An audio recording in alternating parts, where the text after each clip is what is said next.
Vəhşi qu quşları, sevginin gücü nağılı. Bir zamanlar uzaq bir ölkədə Eliza adlı xeyirxah bir şahzadə və onun 11 qardaşı yaşayırdı. Onların həyatı günəşli və şən idi. Lakin padşahın evləndiyi yeni kraliça əslində bir cadugar idi. O uşaqları sevmirdi və onlardan qurtulmaq istəyirdi. Kraliça şahzadə oğlanları vəhşi qu quşuna çevirdi. Onlar yalnız günəş batandan sonra qısa müddətə insan cildinə qayıda bilirdilər.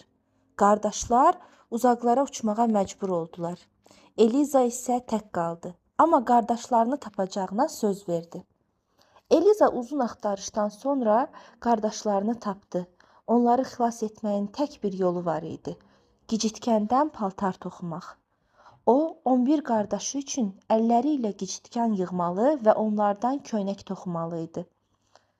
Köynəklər hazır olana qədər Eliza bir kəlmə də danışmamalı idi. Əgər bircə söz desəydi, qardaşları əbədi olaraq qu quşu qalacaqdılar. Eliza əlləri qanayana qədər gicitkanları əzdi və toxumağa başladı. Hətta bir gənc kral ona aşiq olub onu saraya aparanda belə Eliza işini dayandırmadı və heç nə demədi. İnsanlar onun susqunluğunu və gicitkan yığmasını cadugərlik hesab edib onu cəzalandırmaq istədilər.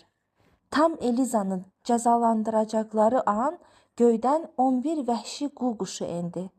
Eliza sonuncu köynəyi də bitirib onların üzərinə atdı.